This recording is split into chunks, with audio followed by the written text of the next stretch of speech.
The Nintendo Switch turns 5 years old today, 5 years without ever addressing the fact some of its biggest games tend to chug and don't look great on a big screen TV.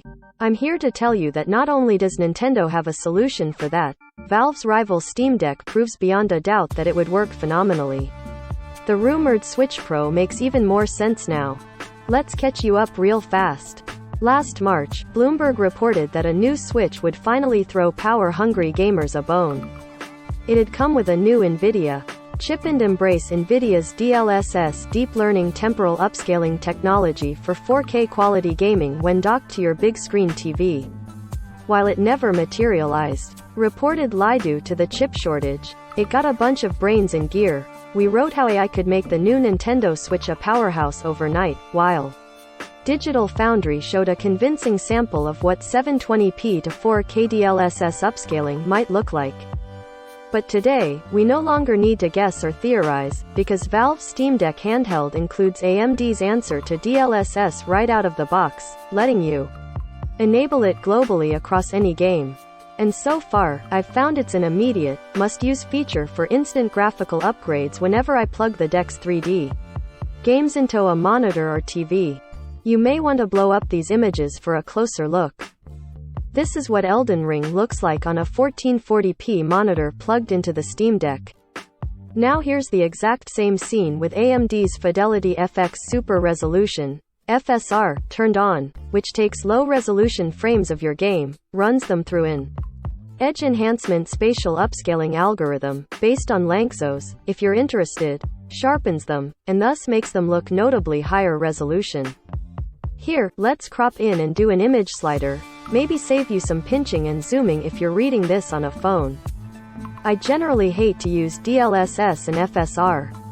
Unlike some of my colleagues, I consider it far inferior to native 4K or 1440p resolution, and I'd never use it just to boost a game's performance if it's already running smoothly. But with portable consoles like the Steam Deck and Nintendo Switch, this could be the difference between looking blurry and playable on a big screen. But I expect you'll want to see more examples. Let's get into it. Here's Cyberpunk 2077, with and without AMD FSR, again at 1440p. The benefits aren't limited to 1440p, of course. I've got some 4K screenshots for you as well, including Fallout 4, the original Portal, and some more Cyberpunk 2077 images. I'll caution you that the gains aren't quite as obvious at 4K as they are at 1440p, partially just because the images are higher res and you'll need to peep more pixels. But even these still images show you what I saw when playing. Less blur, more pop. As excited as I am for this kind of tech on Steam Deck, I have to wonder if it'll be even more useful on a Nintendo Switch. Partially because of found NVIDIA's is vastly superior to AMD's FSR, so I'd expect even more from it. Partially because I don't actually expect Nintendo to buck tradition and compete on performance. The company arguably hasn't done that since the Nintendo 64 in 1996, and this tech is most useful to find some extra frame rate or resolution in the couch cushions when you don't have the performance to spare. And partially because one of the ways Switch developers have chosen to port challenging games to the platform is to run them at even lower resolution than the Nintendo Switch's 720p screen, like Wolfenstein, Youngblood at 540p, and the Steam Deck shows that you can use intelligent upscalers to get a higher quality image in a handheld's actual screen, too. Here's Cyberpunk 2077 one last time, running on the Steam Deck's own 1280x800 screen instead of a monitor or TV. It's not the worst? But now here it is at 1024x768 upscaled to the Deck's screen with AMD FSR turned on, and not only does it look more defined, we're getting notably higher frame rate. Ugly black bars on the left and right aside, I found this more playable.